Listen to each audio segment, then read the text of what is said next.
Pemirsa, Menko Perekonomian Erlangga Hartarto dan sejumlah menteri tengah berada di Washington DC, Amerika Serikat. Mereka adalah tim negosiator tarif resiprokal Presiden Trump. Menko Erlangga telah berhasil bertemu dengan perwakilan dagang Amerika Serikat Jameson Greer. Menlu Sugiono juga berhasil bertemu dengan Menlu Amerika Serikat Marco Rubio.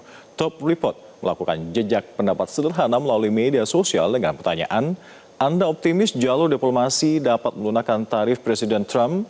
Dan hasilnya 53% responden menjawab tidak. Faktanya, sekutu Amerika Serikat di Asia, Jepang, gagal menegosiasikan tarif resiprokal Presiden Trump, dan sekutu Amerika Serikat di Timur Tengah, Israel, juga tidak mampu melunakkan hati Presiden Trump. Lalu peluang tim negosiator Indonesia yang dipimpin Menko Perekonomian Erlangga Hartarto, kami telah menyiapkan reportasenya untuk Anda.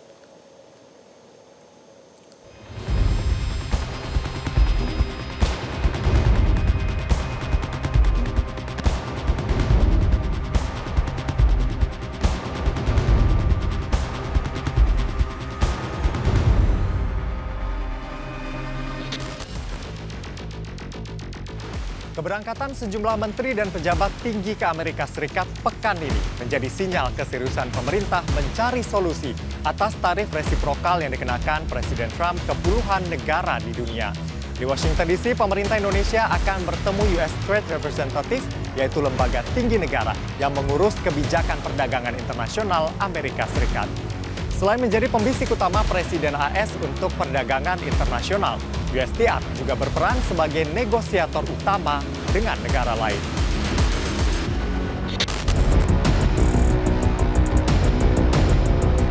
Perang tarif antara Amerika Serikat dan Tiongkok makin memanas. Kedua pemimpin negara dengan ekonomi terbesar ini pun saling balas. Pekan ini, Amerika Serikat menerapkan tarif 145% untuk impor produk Tiongkok, sehingga beberapa barang terkena total tarif 245% karena sebelumnya sudah terkena tarif 100%, seperti jarum suntik dan mobil listrik.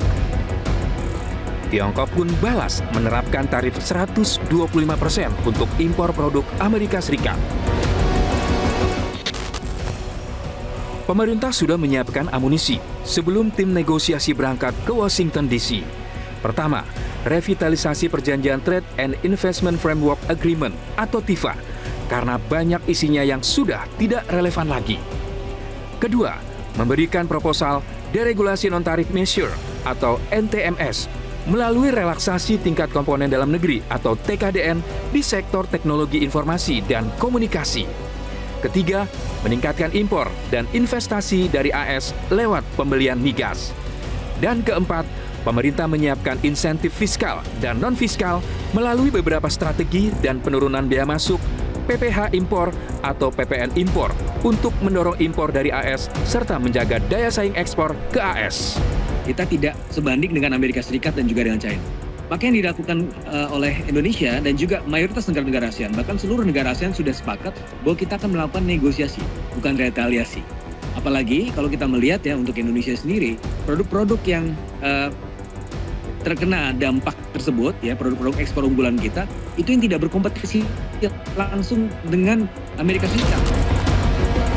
Dalam konferensi pers Senin siang 14 April 2025, Menko Perekonomian Erlangga Hartarto memastikan delegasi tingkat tinggi sudah berada di Amerika Serikat pada 16 hingga 23 April 2025. Tujuannya untuk mencapai kesepakatan yang menguntungkan kedua negara. Erlangga mengklaim telah berkomunikasi secara daring dengan Menteri Perdagangan AS Howard Lutnick bersama Ketua Dewan Ekonomi Nasional Luhut Binsar Panjaitan untuk membahas harapan Amerika dan Indonesia. Perjalanan tim delegasi Indonesia ke AS terkait penundaan 90 hari tarif resiprokal Presiden Trump kepada 75 negara termasuk Indonesia.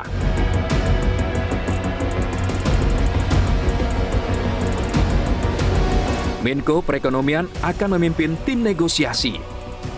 Anggota tim adalah Menteri Luar Negeri Sugiono, Menteri Keuangan Sri Mulyani Indrawati, Wakil Ketua DEN Mari Elka Pangestu, Wakil Menteri Keuangan Thomas Jiwandono, Wakil Menteri Luar Negeri Armanata Nasir, dan Ketua Otoritas Jasa Keuangan atau OJK Mahendra Siregar.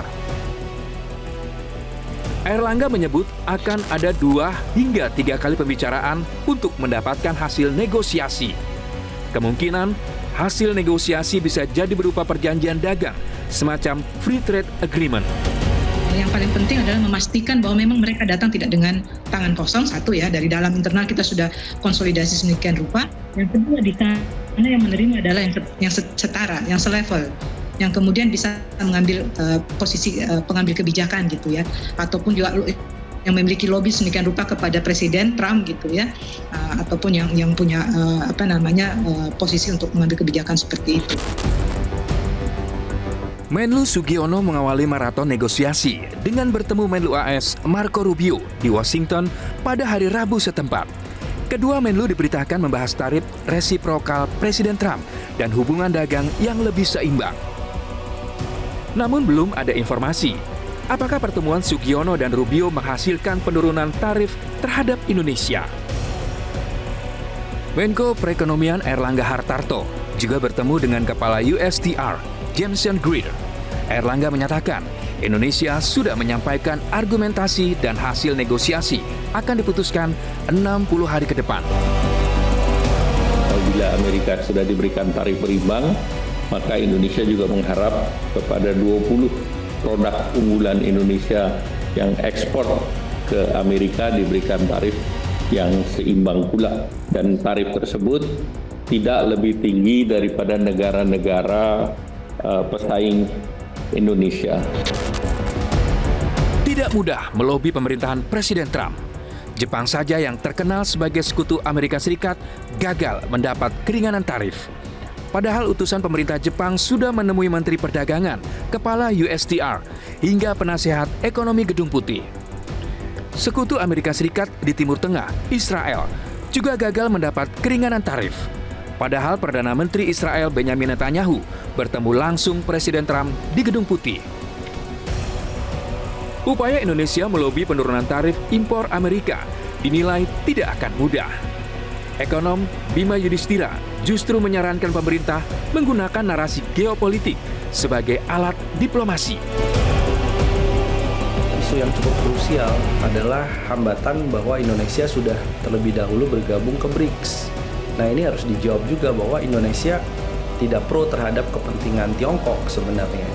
Karena dalam saat yang bersamaan sedang menjajak aksesi menjadi anggota OECD.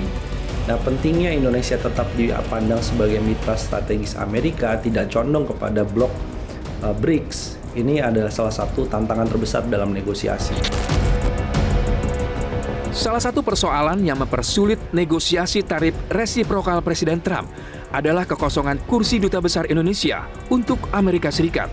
Sejak Presiden Joko Widodo melantik Roslan Ruslani sebagai Wakil Menteri BUMN.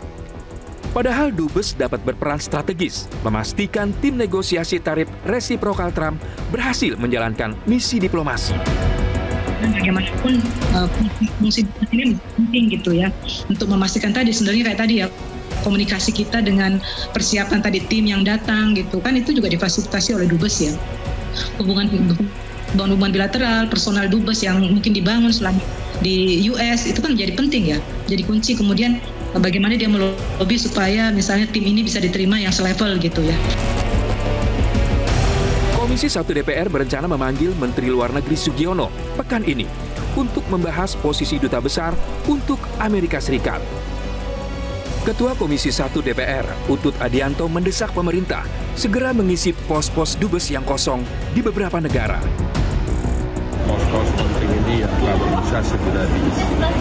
Karena kalimat segera ini sesegeranya diplomatik itu juga ada aturan. Biasanya kita kirim nota, nama, mereka melakukan persetujuan atau agreement. Menurut data Badan Pusat Statistik, pada 2024 nilai ekspor non-migas Indonesia ke Amerika Serikat mencapai 26,3 miliar dolar AS atau 11% dari total ekspor non-migas Indonesia yang mencapai 249 miliar dolar AS. Pada 2024, neraca perdagangan Indonesia dengan Amerika Serikat mengalami surplus sebesar 16,8 miliar dolar AS. Selama ini, Amerika Serikat menjadi pasar utama ekspor sejumlah produk Indonesia. Pada urutan teratas adalah mesin dan perlengkapan elektronik dengan nilai ekspor pada 2024 mencapai 4,18 miliar dolar Amerika Serikat. Disusul sektor tekstil dengan total nilai ekspor 3 jenis produk ini pada tahun lalu mencapai 7 miliar dolar Amerika Serikat. Jalur musyawarah yang dipilih Presiden Prabowo dalam menyikapi penerapan tarif resiprokal oleh Presiden Trump terbukti membawa dampak positif bagi Indonesia. Tiongkok yang melakukan retaliasi akhirnya diganjar tarif yang kembali dinaikkan hingga 145%. Musyawarah untuk mufakat merupakan nilai luhur warisan budaya Indonesia. Apakah filosofi bangsa Indonesia ini mampu berjaya di pentas dunia? Sedikit atau banyak, dampak tarif resiprokal Presiden Trump terhadap Indonesia harus disikapi serius. Kenaikan tarif dapat memicu kenaikan harga jual.